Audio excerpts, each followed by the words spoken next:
बिस्मिल्लाहिर्रहमानिर्रहीम।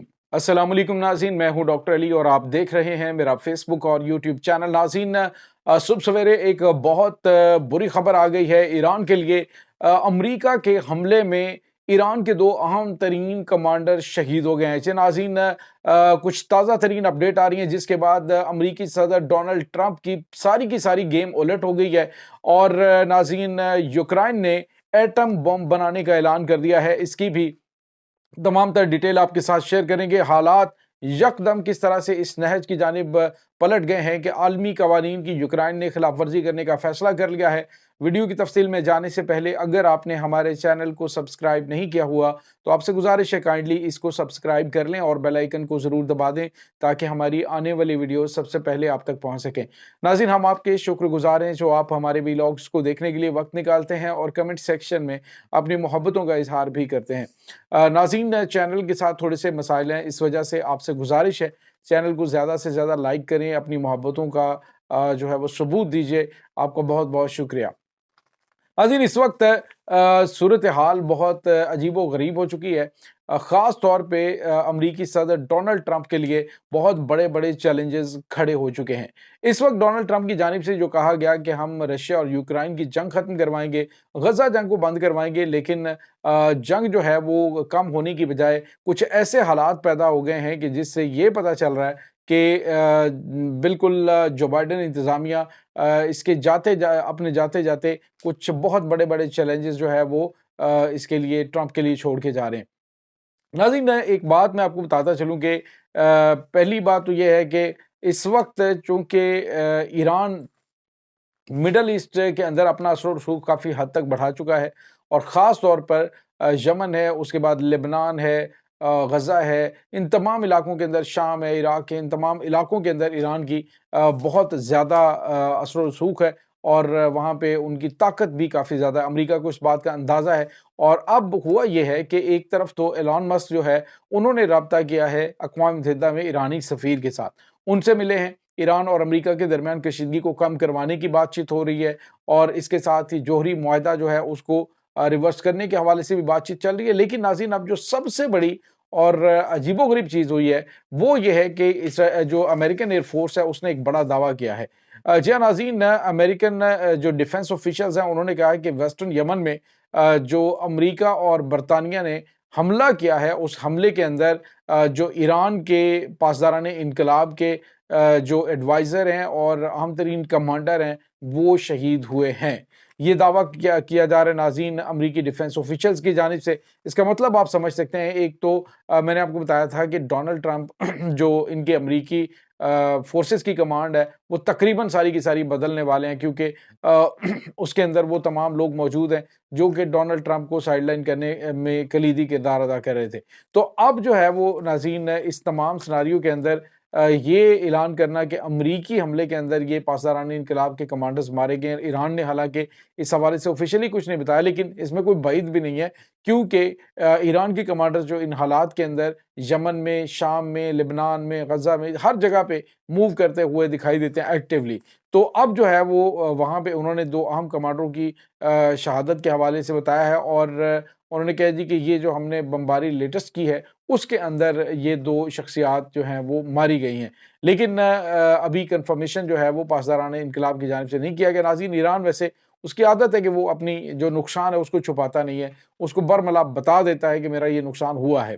अब इसके बाद सवाल ये पैदा होता है कि क्या डोनाल्ड ट्रंप जो मामलात बेहतर करने की कोशिश कर रहा है, जो वो सफारती ज़राए के हवाले से आपस में ताल्लुकात जो है वो बेहतर करके ईरान के साथ ताल्लुकात को बेहतर करना चाहता है, तो क्या वो कर पाएगा? तो नाज़रीन, ऐसे में दोनों चीज़ें एक साथ नहीं चल सकती हैं और ये इनको भी पता है कि ईरान जो है वो जो बाइडेन इंतज़ामिया उन्हें अंदाज़ा है कि अब ईरान को इस मौके पे अगर कोई बड़ा धचका लगाया जाए तो ईरान डेफ़िनेटली जंग की जानिब बढ़ेगा, जो कि नेतन्याहू चाहता है और जो कि इस वक्त जो बाइडेन दोनों की मिलीभगत से चल रहा है।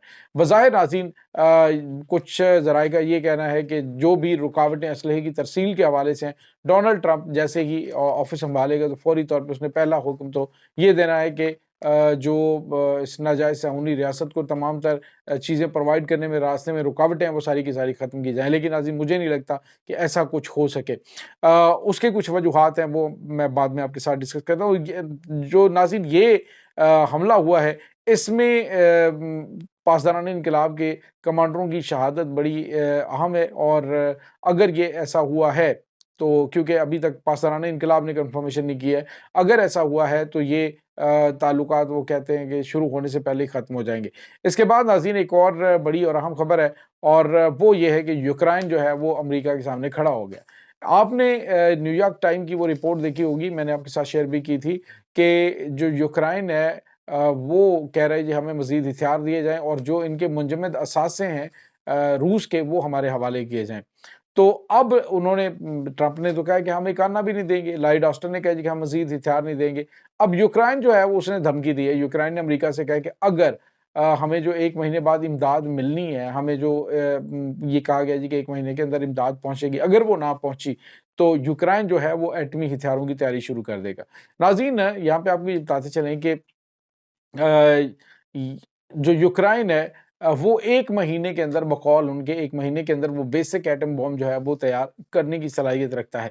एक आप अंदाज़ा लगाइए अल्लाह की शान नाज़रीन, के यूक्रेन एक वक़्त में दुनिया की तीसरी बड़ी एटमी ताकत था, और बड़ा रोब दबदबा था एटमी टेक्नोलॉजी में, उसका बड़ा तूती बोलता था।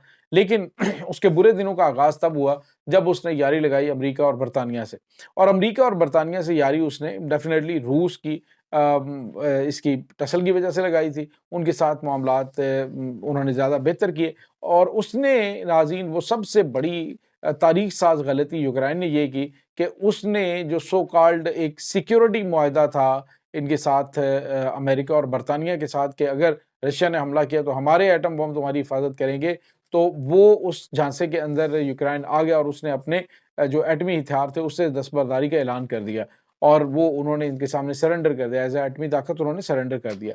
जब ये कर दिया गया नाज़रीन, तो उसके बाद अब जब रूस की जानिब से कहा जा रहा है कि हम एटमी हथियारों से हमला कर देंगे, और एटमी मिसाइलों की जो एक्सरसाइज़ेज़ हैं वो शुरू की जाती हैं, तो अब इनको ख़्याल आना शुरू हुआ है कि हमने कितनी बड़ी गलती की थी, और अब उनकी जानिब से कहा जा रहा है कि हम एटमी हथियारों की तैयारी कर सकते हैं अगर अमेरिका ने हमारी फ़ौजी इमदाद बंद की, या हमें बेदस्तों करके इन्होंने इसके सामने, रशिया के सामने हमें फेंकने की कोशिश की। तो ये नाज़रीन इस वक़्त मामलात चल रहे हैं। अब देखिए, चूँकि उसने अपनी मर्ज़ी से ये डिसीज़न किया था, अब इन हालात के अंदर वो आलमी कवानीन को भी तोड़ने के लिए तैयार है, और उसने कहा जी कि अमेरिका जो है, अगर उसने हमारा साथ ना दिया और हमें ये मुआहदा कर लिया जंगबंदी का, और सारे मामलात क्लियर हो गए और वो साइड पे हो गए, तो हमारी बर्बादी और हमारी जो रिहैबिलिटेशन है, जो रिकंस्ट्रक्शन होनी है, इतनी जो तबाही हो रही है, तो आखिर वो कौन करेगा?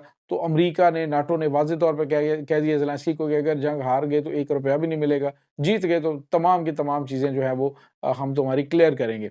तो नाज़रीन, चांसेज़ आपको भी पता है, ग्राउंड फैक्ट ये हैं कि इसका जंग जीतना यूक्रेन का पॉसिबल नहीं है, और ऐसे हालात के अंदर अब अ, होगा क्या कि अगर उसने भी एटमी हथियार बना लिए, तो या तो वो एक डेटरेंस इसका रहेगा, या फिर आलमी आलमी कवानीन को तोड़ने पर उस पे पाबंदियाँ भी अमेरिका को लगानी पड़ेंगी। बहरहाल नाज़रीन, क्या होता है ये अभी कुछ भी नहीं कहा जा सकता। अलबत्ता ये बात उन्होंने धमकी दी है डोनाल्ड ट्रंप को कि अगर इमदाद बंद की तो हम एटमी हथियार बना लेंगे। ये नाज़रीन इस वक़्त ताज़ा तरीन अपडेट्स हैं। इस तमाम सूरत-ए-हाल के बारे में आपका क्या कहना है? कमेंट सेक्शन में अपने ख़यालात का इज़हार ज़रूर कीजिएगा। इंशाअल्लाह बहुत जल्द मिलते हैं एक नई वीडियो में, तब तक के लिए अपना बहुत सारा ख़्याल रखिएगा। अल्लाह वारिस।